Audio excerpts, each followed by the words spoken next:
Hey folks, it's your favorite zero level characters. It's The No Class Podcast. with your internet friends, Eddie.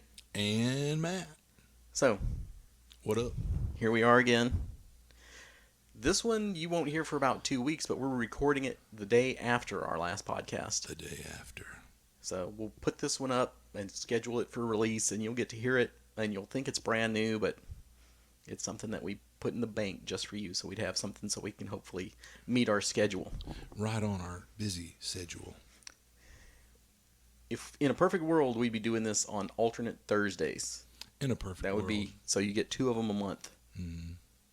But we shall see. But my crippling heroin addiction. Yeah. So check back every 2 weeks and see if there's a new one. If not, just wait longer. Yay. So you're probably asking yourself, what will we be talking about today? Is that what you were asking yourself? Duh. Let's talk about this show that I've been hounding you to watch. Oh, The Boys. The Boys on Amazon. Yeah. Out in the nerdosphere, when I start seeing a lot of good buzz about something, it's kind of this. I'm gonna go. We talked about yesterday was people are like, I couldn't come to a con. It's like we all are all nerds and dorks and geeks. We got a lot in common, and to that end, like I said, I've got an interesting spectrum of friends, but a lot of them, the one common denominator is we're some flavor of dork, nerd, geek, or whatever. And so when I see my Facebook blowing up like, you've got to see this or you've got to watch that, it's usually a good sign I'm going to like it because we've got a lot in common. And yeah, so I'd already seen people on the internet like, oh man, The Boys. And then when Eddie's like, you got to watch it, well, that does it. Got to watch it. Yeah, I have a reputation for hating everything for some reason. What? No. But He's not highly critical at all. But if I give you a recommendation, Unless it's food. well, go ahead. Oh no, I'm not touching that with a 10-foot pole. But no, what she I said. really enjoyed The Boys. I mean, there was aspects of it that I was kind of but overall loved it. It was good. So I think we've given you the nickel description of it, but it's along the lines of The Watchmen and what if superheroes, and in this case, the Justice League. Yeah, like this is basically the JLA with a few little. What if they were dicks? Yeah, no, more than that, just really, really, really bad people. But you got to figure the old saying like, Except for Homelander. He's Power. the one that is always straight on the straight and narrow, which I thought was interesting, and kind of the juxtaposition or whatever you want to say. Like, he's around all this corruption, but he stays on the true path. It's just wild.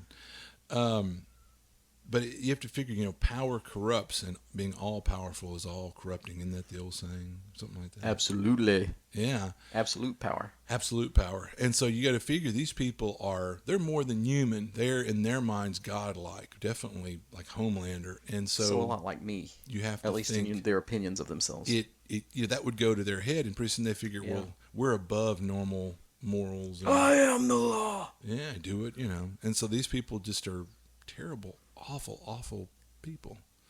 And so it's interesting to see that. Kind of like there was a video game called Injustice, I think. Yeah, that's... Which I've never played, so I might be completely off base. But I mean, yeah, it's like all your favorite heroes from DC are all really bad.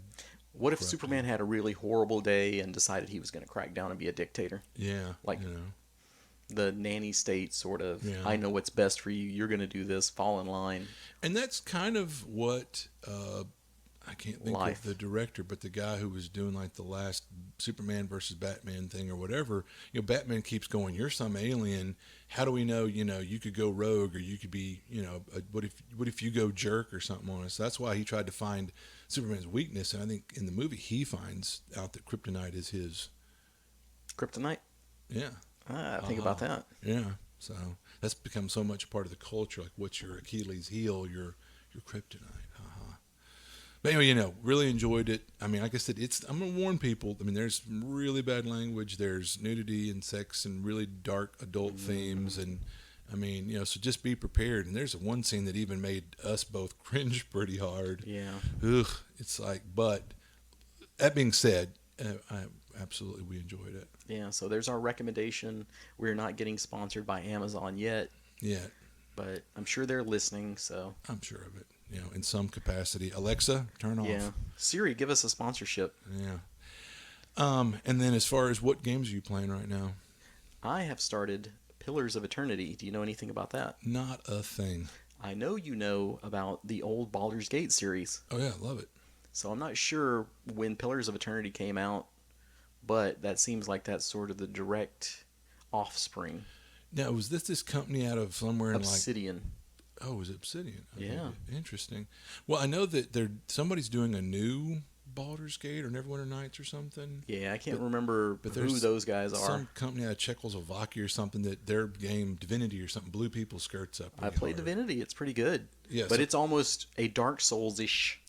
But I was going to say, so those guys I think are difficulty. the ones that are going to do the new Neverwinter Night. Yeah, I would be okay with that. Yeah, they have WotC's. But that one blessing. is an acquired taste, for sure. Divinity. Mm-hmm. I say that I could be completely wrong, but I'm just through the vodka fuzz, trying to recollect. But the Pillars of Eternity still has those same kind of like crosshair icons that you're used to. Yeah. So that looks very familiar. The interface, very familiar. They're not using the 2.0 rules anymore for D&D.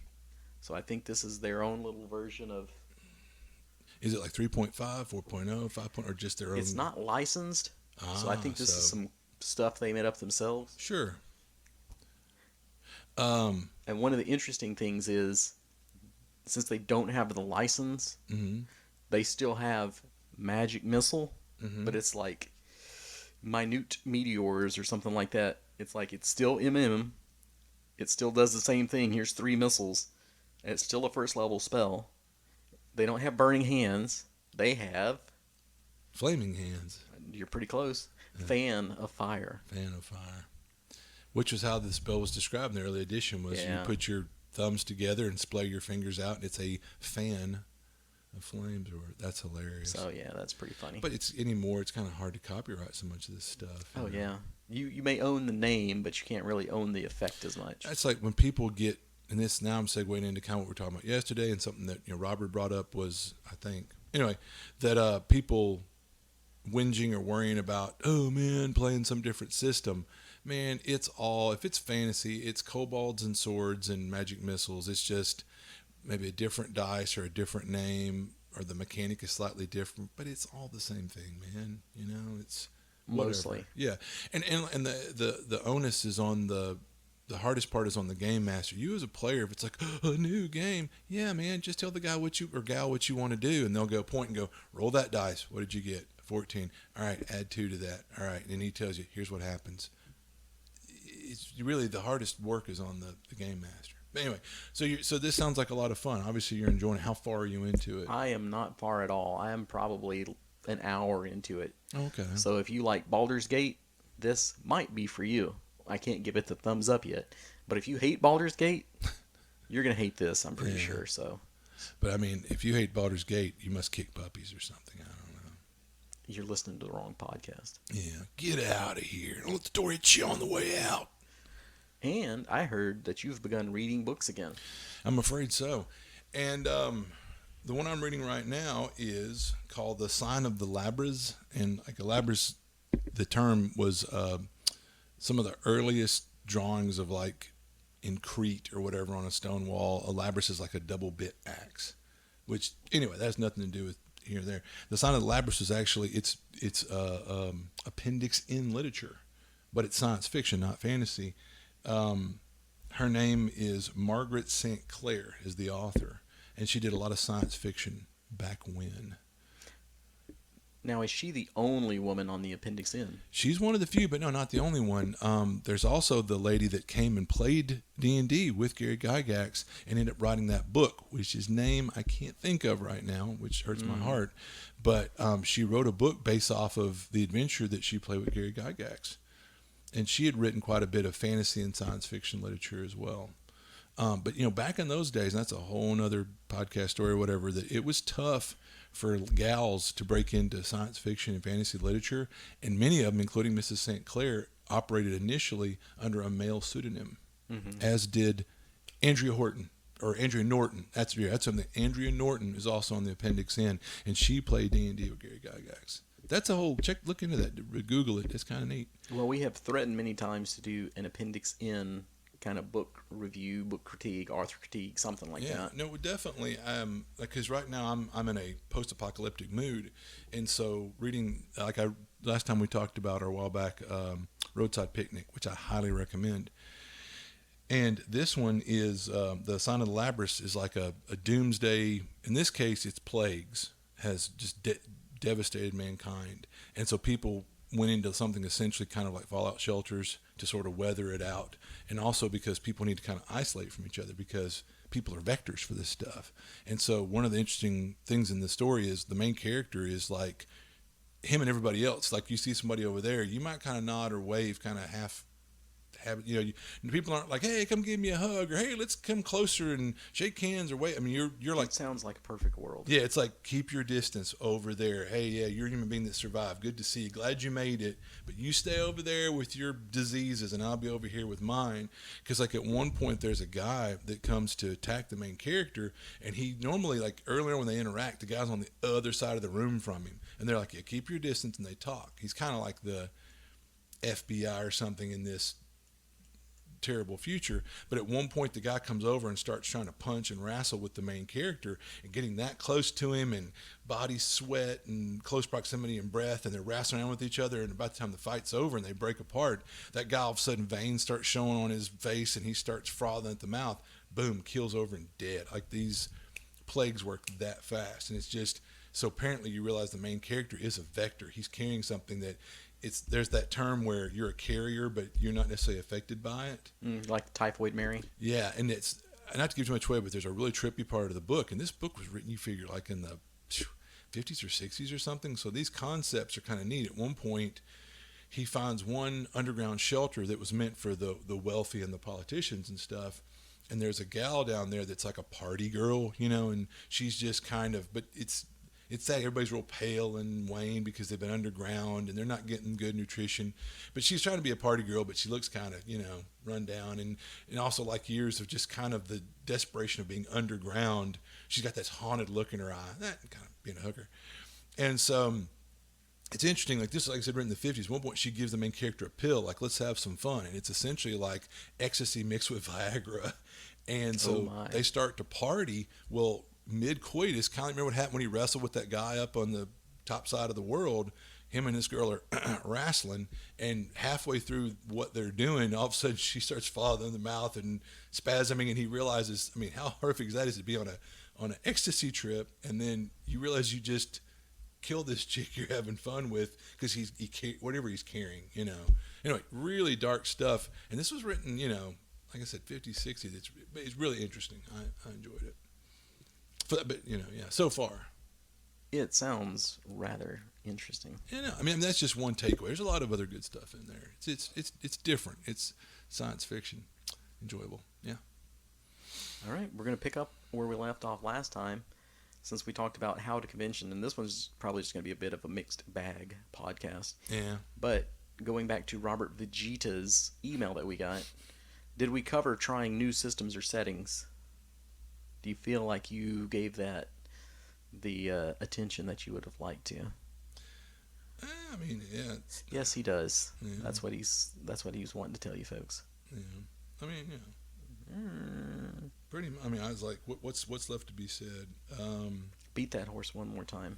Well, so like he talked about the subject of trying new systems or settings. Well, I think yesterday I kind of said to people like, don't be afraid to try new systems or settings, because you might find something that you really enjoy, and you'll still have, most people back in the day, their first interaction with role-playing games was D&D, but then we branched into other things. But there's some people out there, if you talk to them, like, oh no, my first game was Call of Cthulhu or this or that, and I think that's great, but that's kind of the exception, not the rule. But that's why I'm just kind of blown away by people that are just so reluctant to try something new, because when I was a kid and growing up, if one of my buddies was like, hey man, I want to do supers. All right, let's do supers. You could tell he had some enthusiasm. He had a cool idea. This is going to pay off. You're going to have fun. We'd play supers until that kind of played out. And then we'd go play fantasy. And then we'd go play, it used to be called Universe, but basically it was space opera. we were like smugglers, haha, a la Han Solo or something. And then we do, post-apocalyptic a lot of times because I've always loved post-apocalyptic gaming. But anyway, yeah, but I think we pretty much touched on that yesterday. The simple boil down of that one is, hey, try something new. You don't know if you like it until you try it. And what I was getting at earlier was, really, no offense, it's a lame cop-out because I don't care how convoluted the system may be. In some games, they're moving away from that. But the greatest difficulty in that regard is on the GM to know all those no rules, not you. So as a player, it really is as simple as the GM goes, I set the scene. All right, what does your character do? I do X. Okay, now let me tell you what happens. Roll some dice. So the real work is on the GM. Don't be afraid to try a new system as a player. Anyway. And this is one we were just talking about before we started the podcast. We kind of had to shut up so that we could get to a podcast. Yeah. Tempering expectations to maximize your con enjoyment. And I think you have a problem with the whole premise of that. So go ahead and lay into it. Tear apart. It's like, not hoping to slaughter what I was trying to say, but I'm looking at the sentence and, am I awake enough yet? Because tempering expectations to maximize con enjoyment, it's like, what is it like? Basically, no, don't get your hopes up. I have to kind of argue with that whole thing there because I'm not argue with it. Well, because, okay, like we talked about a minute ago, everybody's different, but I would think, not to say you could be a novice GM and show up at a con and run a game. Sure. I don't think anybody would have the brass to do that. And if they did, I'm going to go ahead and say it. I've never been one to discourage anybody from running a game. That might not be the best time to wet your whistle on trying to be a game master. By all means, hone your craft with your buddies or at a local game club or something. But the majority, if not everybody running games at a con is generally going to be an experienced game master or mistress. And so I'm not saying I expect the best game ever, but I expect the best game from that person. It's like if you're coming to a con and running a game, I would think you're going to bring your A game. You're going to bring your good material. I'll tell you, this is going back to a conversation we had before the podcast about being hard on yourself or whatever. Like, I really loved Bloodbath, and that was a fun adventure, and I ran it as a tournament game at the last 2, 3, 4, 5 cons I've attended, but I finally retired it. And I think everybody's played had a good time. And these players, thank you, have essentially play tested and helped hone it. And the people that got to play it towards the end, really, if you like what I did, you can also sort of, by proxy, thank the early people that played it. They probably didn't get the same. They didn't get the same experience. It'd been the more you ran it, the better it got. Yeah, it's kind of like a gumbo or a stew that the more days it sits there getting reheated on the stove and those spices get in there a little deeper, it's like, it just gets better. Where was I going with this? But yeah, I know. But anyway, okay, back to my You're thing. bringing your A game? Yeah, so it's like now I need to write a new adventure to run at the upcoming Long Con and to run at Long Con Spring and to run at NTRPG, and I probably would retire it there.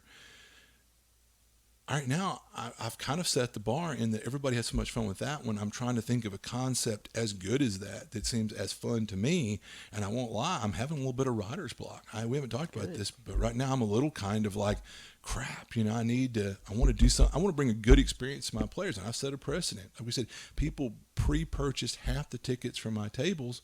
That's kind of put it on me, like these people. So yeah, I'll say no. As far as tempering expectations, no. I'm not saying that you should. And I don't. I do. People show up to cons thinking this is a con. This better be the best game I ever played. All right, I think so. And if so, I'd say, calm yourself.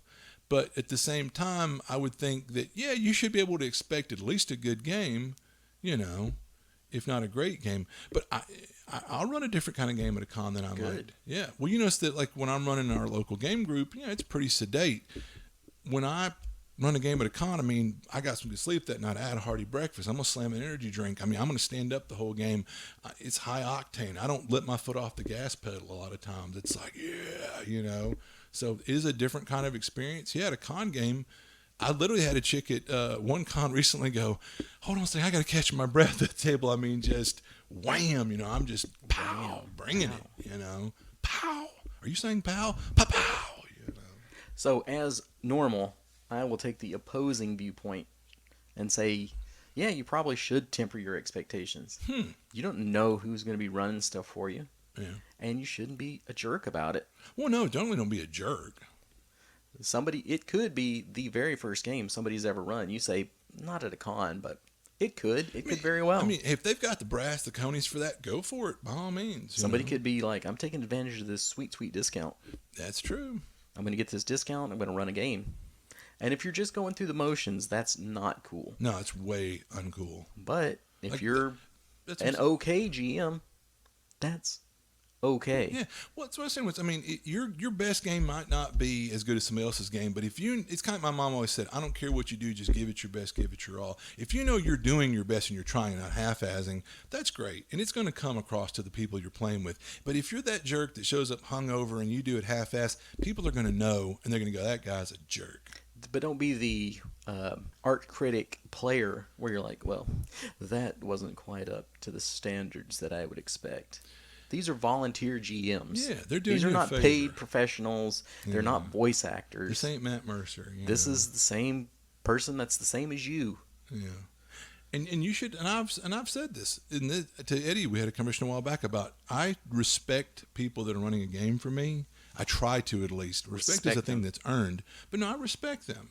And a lot of times, 9 times out of 10, I'm playing a game with Eddie or somebody else, and they do something that in the game I go, I don't know if I agree with that, but I don't show my ass to the table. I don't get all in their face. I'll wait till it's over and go, hey, at that one part when the Cobalt did that, and more times than not, the GM go, well, here was my thought process. And even if you don't entirely agree with it, you realize this wasn't something they just did to be a jerk. There was a thought process behind that action. Give them the benefit of the doubt that, and there's players that can't understand, there's a curtain back here, and there's a lot going on behind that curtain that you don't see or realize. And I've had to with players that'll get in my face about, why do they do that? Here, let me ruin the mystery of it and pull back the curtain and let me explain. They go, oh, I guess that does make sense. Yeah, so shut up and play. Don't question every damn thing I do. There's a rationale. I've been doing this for 30 years, Anyway. So be realistic in your expectations. Yeah. Is what I would say. Don't go into every game thinking this better be the best one. This better be Matt Mercer quality. It's just people, man. They're doing you a favor by running a game. Absolutely. I can say, if it wasn't for the players, there wouldn't be a con. But really, at the end of the day, there wouldn't be a con if there wasn't for game masters. Because you might have 100 people showing up looking for a game, but if there's no one to run games, I always a lot of appreciation and respect for game masters. And when you manage your expectations, you can be pleasantly surprised instead of disappointed all the time. No, and that's true too. How many times have I went to a movie that I really didn't necessarily want to go to with a bud, and then in the end go, that really was pretty darn good. That's what I'm because telling you. I didn't set this high mental bar for it or whatever. So there's something to that. Not every con game has to change your life. No, and like we said yesterday, even the times when we've went, because I love going to some random game with a DM I've never played with before, a system I've never played before, and some of those have been real gems. And some of those have been god awful, but then those make the best stories. Yeah, think about some of the god awful ones though, where it's like, man, I feel for this GM. Yeah. You just kind of put yourself in those shoes, like, man, if I was the game master right now. Yee. Yeah. And a lot of those aren't necessarily things that they've done. Sometimes it's the group, like they have that player in there, that's just kind of ruining everybody's fun. Like our final Bill Barsh competitive game, that guy. Too many players. But that guy. Oh, you know that guy. Oh yeah. Yeah. Oh man. The game was all about him. And he was just. He was a one-person And party. he was a blithering idiot. God bless him. God bless his little heart. But yeah, whew. Or something, or just a self-centered jerk. I don't know, whatever. But in the end, hilariously enough, he was such a dork and a jerk, and at the table was kind of ruining things. But we look back at that story, and it's all the more memorable because if everything went perfect and hunky-dory, we might not would even remember the incident. But with that guy in the mix, you're like, I remember that guy, And it's funny, there's a guy that I'm Facebook friends with that we see at the con every year. That at one point we point the guy to him like, this guy over here is a jerk, and he goes, yeah, that's my roomie at the con, because this guy is coming from parts unknown, and he's trying to save a buck. Like we talked about, there's ways to save a buck, and he found a forum where people are like, hey, I'm looking for a roommate at NTRPG or other cons. which we need a forum or something like that. Help facilitate people. We've got a Facebook group. Yeah, but not everybody does Facebook. Well, too bad. If you Yeah. don't Facebook, get out. Right on. I'm picking up what you're putting down. I'm smelling what you're stepping in. So, Yeah. my take-home point on that one will be allow people to run a game for you without terribly too much expectations, expecting them to be like a professional GM, and allow yourself to run a game without putting too much pressure on yourself. You can run a game without having 20 years of experience. Probably the people at the table, if they GM, are only that good. There's a lot more average GMs than great GMs. So you don't have to hold yourself to a gold standard either. It's about the fun. Come on, man. I agree with that statement. No. And honestly, I mean, call me out. I don't remember ever leaving a table and my first thing is like, well, let's pick apart that GM. Oh, wow. You should do this. A lot of fun. No, I'm kidding. No, but I mean, that's what I'm getting. I mean, I've been gaming for years. Well, in our recent club experience, there was a complete novice GM that ran for us, and God bless her. I mean, she's like boiling sweat, and we're like, are you okay? And she's like, I'm just really nervous running for you old pros. And I'm like, baby doll, we get it. You're brand new at this. You get a free pass. No matter what you do, we're just glad you're running for us. And we're over here laughing and cutting up amongst ourselves and rolling dice and having fun. So, I mean, our expectations were what they were. And you know what? My mental remembrance is that I had a good time. She did a fine job. So, I mean, don't be all nervous. Don't beat yourself up. I mean, some people, I mean, unless maybe we come across as just such jerks that she thought we were going to just eviscerate her. But no, I appreciate her running for us. All these other people, more seasoned GMs in our club, didn't run for us. So I appreciate that she did, Well, here's one that will probably divide us again on our opinion. Mm-hmm. How would you like to run for our celebrity guest? How would you like to run a game for Brendan? You know what? And this is what we've talked about. I guess I am so, as a GM, comfortable in my own skin. I'm not intimidated by that, honestly. I'd be like, oh shit, I'm running for Brendan. But that's what we've talked about. Now, don't get me wrong. They might very well go behind me and go, this guy thinks he's hot shit, which I don't. Mm-hmm. I've never said that. And for two, it's like he's been running these games for 30 years. Yeah, whatever. Yeah, that's why there's a lot more pressure on you, I think. But I know, and this hilarious thing is we've had people in the club that would show up and get on my table, like when me, you, and Gary were running all the time, and play with me one or two games, and I'd see him drift away to y'all's tables, and I would notice and go, huh. And it wouldn't be like I'd go, oh, what did I do wrong? Wasn't I just the best GM ever? I thought, apparently my style of GM isn't what this guy or gal likes. Okay. Because I've always been that guy that said, some people are just jerks. But over a long enough timeline, the word gets around and this guy can't find a game to run anymore unless he changes who they are personally.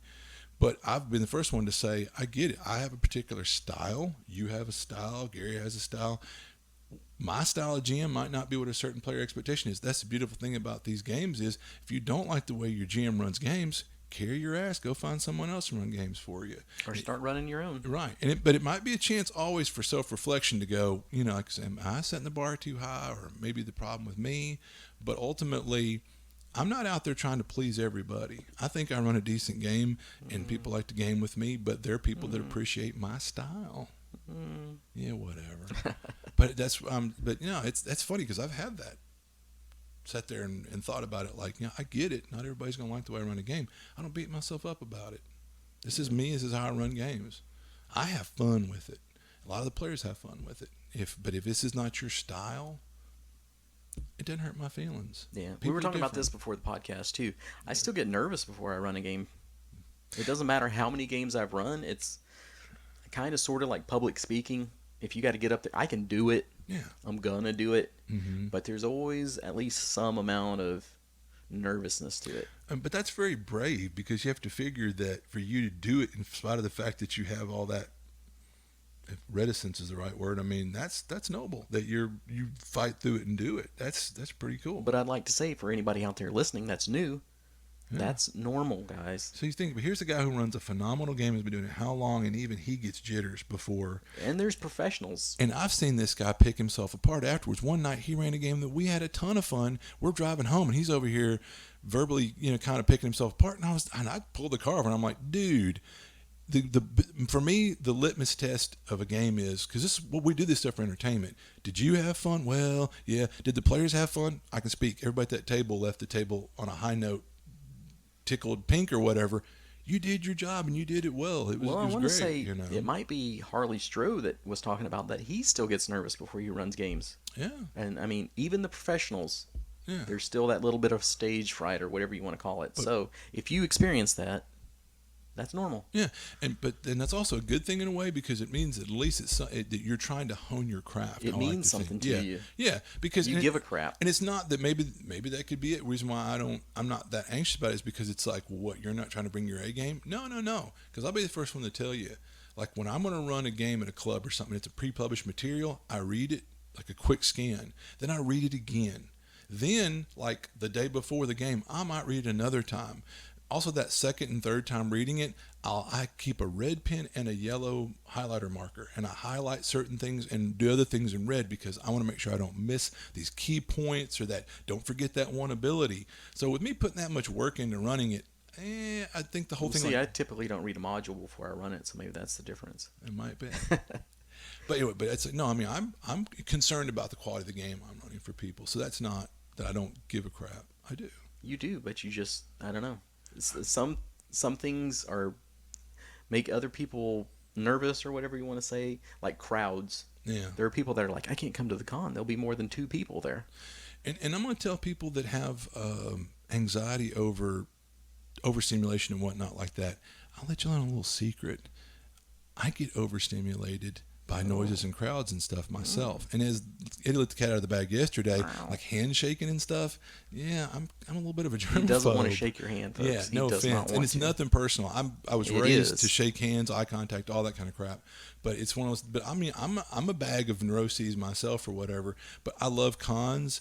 But no, I mean, I couldn't work in the ER because there's all the noises and the clangs and the beeps and the screaming and the crying babies, and I get totally overstimulated. I'm like a cat in a room full of rocking chairs. It literally makes me wound up like you wouldn't believe, and incredibly uncomfortable. So no, I don't like a lot of noise and crowds, and that's why if we can't be in a big enough venue that we can spread out.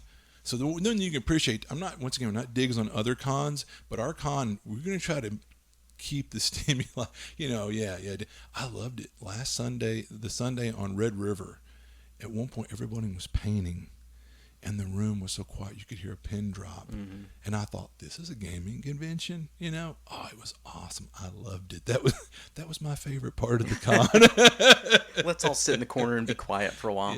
And keep in mind, who's the loudest guy at the con? Me. Yeah. Ugh. So that's why when you see us running games at the con, our tables will be as far apart as Eddie's possible. is on the other side of the con. I'm told my voice projects and carries. And then if you get him to laugh, oh, look out. boy, if you get a guffaw. Yeah, I'm going to break your eardrums. We have to have specially made mics here just for that. I break a mic at least once every, podcast. All right, so the last piece of our puzzle here, of our email from Robert Vegeta, the mindset of one-shots versus long, medium campaigns, and the benefits and drawbacks of both. And I'll go ahead and throw you one right now. One-shots, we've said this a million times, Call of Cthulhu. Yeah. It's a great one-shot game. Absolutely. But it's like, I'd say Ravenloft, as much as I love Ravenloft. You don't want to, most people, except James Ward, don't want to be in that kind of depressing, dark, you're going to lose, so bleak. Yeah. But it's a perfect one-shot sort of thing. Oh, absolutely. And probably X-Crawl is more of a one-shot for me. Yeah, really. Even though you had a cool idea for an underlying concept for the kind of the backdrop to the whole... I think it would have been somewhat Shadowrun-esque, with all the corporate chicanery. Mm-hmm. So, any other games that you can think of that are a very good one-shot that you would recommend? Well, and kind of, which excellent question by Robert, but kind of going in a different direction with it maybe than what you're doing is, at one point you were running a campaign. So there was the underlying ongoing campaign theme. So there's this long-term ongoing campaign. But then you came up with a dynamic that allowed uh, traditional D&D modules to be plugged in. So the idea was if we went in one direction and we caught some hints and clues, what we don't know until we get there is we're about to enter the Temple of Elemental Evil, but it's in this jungle world, which was this. You were riffing off an old Sega game. What was it? The Warriors of Eternal Sun, Warriors which was a D&D Sega game. D&D Sega game. It was awesome. I owned that on my Sega as well back in the day and played the crap out of it. But so he took kind of the theme from that, but he used it as a way that we could wander into portals and caves, and you come out the other side. And what I really wanted was a world with no history. yeah. So that was the beginning of that. Is you're making the history. Yeah. Because invariably, one reason why I've always been kind of nervous about running like Forgotten Realms or this or that, because there's going to be that one guy who, God bless, has read all those Harper's books and blippity blue and had owned the thing. He's going, well, technically that end wouldn't be there, or well, I've never, where's so and so, the famous statue in the town square? It's like, man, in this case, no one's going to call you out about that. Can't be there. Really? How is that? Because this is my world, Bubba. Well, there's so much, like, your character would know the lore of XYZ. And instead of having to try and give everybody a history lesson, you just go, you don't know. Go find these things out.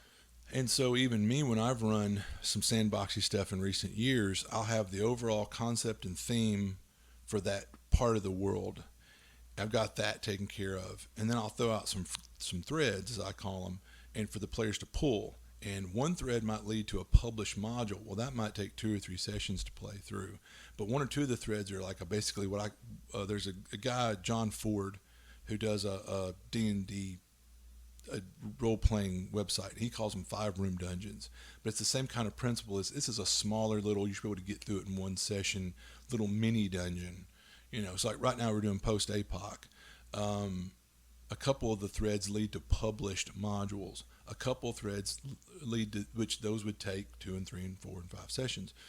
Some of them lead to just a little quickie, vignettes, but just something smaller and quick, and just you can go there and probably in one evening you should be able to plumb the depths of this one little thing or little concept. Like one of the things, if y'all head towards what is essentially post-apocalyptic Marshall here in East Texas, there's some mutant freaks that have like holed up in an old burnt down gas station. Well, yeah, you go there, you fight, there's a couple rooms in the gas station. You're done in one evening. So that's a little one-shot kind of deal as opposed. So I don't know if that's quite the same thing, but. So what are the benefits of a one-shot? Well, we talked about in the reference of before with like, hey, I'm going, we're just, hey, a one-off game. What's the benefit? It's more bite-sized. It's kind of like easier to digest, and sometimes there's something liberating about, you're not tied to the character that much. Now, the bad thing, and this is a whole other. Oh, wait. One of the good things I would say is because you can kind of change the whole setting. Yeah. So if you are the mood, if you will, like you can play some Paranoia and just laugh and giggle all night, or you can play Call of Cthulhu and be in this really dark world where those things would lose effect over the long term of a campaign. Right. It can't always be silly, random lull, and it can't always be gloom and doom. And that's where you get into, if you're running those campaigns, you'll have to sprinkle in some different humor or this, that, and the other. But as a one-shot, they can become more effective. You get more punch out of it. It's like you're not pulling that same trick out all the time, and you can appreciate it that one more. It's kind of, all my examples are food and sex, so this is kind of like the sometimes food. Like, hey, I like one of those candy bars once a year. That's not, I don't want to eat it all the time. Or like I had some of the Muncheros or whatever, those $2 chips. And it's like, man, once a year, those taste pretty good. But at the end of the bag, you're tasting all the grease. Right on. So, one time. So what's a drawback you were heading towards? Well, one thing, and segueing, kind of riffing off something you just said, was we've had this discussion before. It's like the post-APOC home campaign I'm running right now, one of the players was like, well, I don't really like it's kind of goofy, gonzo, whatever. But the thing is, just like Cthulhu is dark and oppressive, and over a long enough timeline, you're just like, God, I just feel like we can't win. Or you're playing Ravenloft, and we're always under the gun, and it's so dark and grimdark and gritty and just oppressive. Well, a real true to what post-APOC would be like would be such a dark, terrible, awful world. that it's kind of like you become kind of immune to it. Why would you want to adventure there? Yeah. And so the idea is, we talked about that, is sometimes it's good to let up. And so our play sessions with that, we've just gales of laughter, I mean, till we're almost crying, because of just everybody's being goofy and kind of silly. But then the next minute, one of the characters dies. I mean, holy crap, you know? So, I mean, you have to see where Cody. you have to kind of let up and have kind of the gonzo, just so it's a little light, so that then when you bring it dark and hard and scary, it's like, oh crap. Because if it's like watching a horror movie, where if they keep doing those jump scares, eventually the next jump scare, you kind of go, really, as you're eating your popcorn, like, I saw that coming. So you kind of back off and have a little comedy and da-da-da-da-da. You know? So for me, the drawback of a one-shot can be that you don't have an attachment to the characters. Yeah. You don't build that as much necessarily, and there's not as much resource management necessarily, like we've seen a million times in a DCC game, where it's like, this character only lives for tonight. I can burn all the luck that I need. Or I can soul burn down to a nub.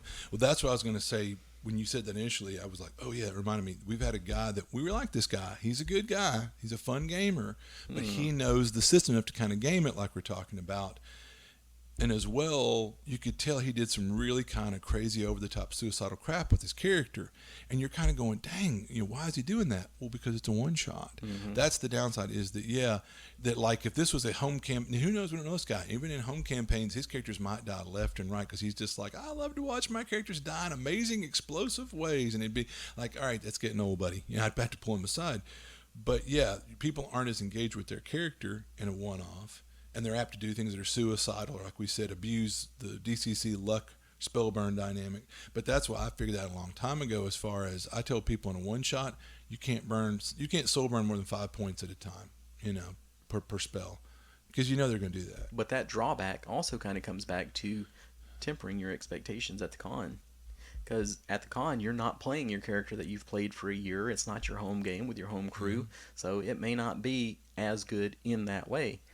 But if you don't have anybody that's running Call of Cthulhu for you, and you hit that up, you'll have a lot of fun with that, because it's going to be a change of pace. It's refreshing. Oh, absolutely. And I tell you what, you know, James Ward runs a phenomenal Call of Cthulhu game, and He's not sponsoring us yet, and neither is Ben Burns. But if you're listening to this and you would like to sponsor us, we will continue to praise you. Yeah, but we're happy to do it for free. But no, in all seriousness, like, you know, if you get to chance to play Call of Cthulhu, do. If you get a chance to play with one of those two guys, you're welcome, you know. But anyway, yeah. All right, now we get to do the long and medium campaigns, the benefits and drawbacks. So as you were talking about in My Lost World, one of the benefits of the long campaign was... Well, I mean, yeah, we were engaged with our characters, absolutely, you know. You were creating your own history. Absolutely. And we did things that impacted the world. That's cool. I mean, and that one was a living world that other parties had adventured there before and caused problems that you had to fix. And there were callbacks to our previous characters that had died or retired. And then also, as my new character had to interact with my old character that I'd set a personality for. So now when Eddie's running that character, in a way I made it easier for him, in that, well, I know how to run that character now that he's an NPC interacting with your new character. I mean, it was really, the dynamic of that's pretty neat, you know. We had a lot of fun with it. It's a shame that that's kind of... withered a bit on the vine, but not to say that, you know, it'll get polished off again someday. Absolutely. But it was a lot of fun. But yeah, a long-term campaign. So the benefit is you can get invested in your character. Absolutely. You get to know the people at the table that much more. You get your teamwork is really going to go through the roof, because you know, hey, you can do X and I can do Y, and boy, if we put those together, synergy. Yeah.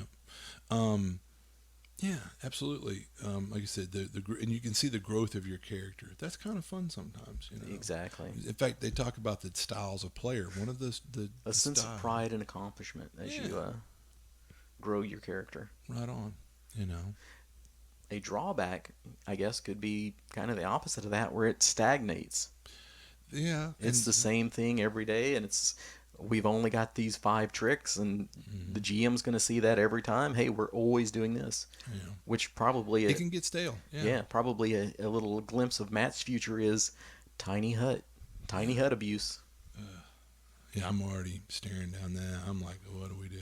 But anyway, And when your player gets fireball, there's going to be a lot of fireballs thrown around for a while. if every problem's a what if you, when you're Nail. a hammer, every problem looks like a nail. Well, it's like, what do we do? We'll fireball it. But Why wouldn't you? But I haven't seen one fireball yet. He hasn't wanted to pop that cherry, so to speak. I guess he wants Fireball cherry. Because he's- you'd think that'd be the first thing you do. Yeah, but maybe he Take wants that out for a drive. he wants to he's saving it for marriage. He's keeping it special and sacred. You know, I don't know. I expect there was a lot of stuff yesterday where like, a fireball right now would be right up, would be ideal.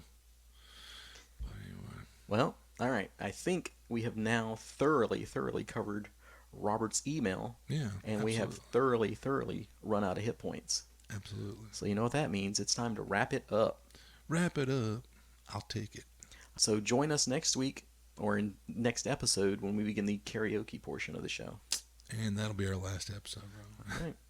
Bye-bye.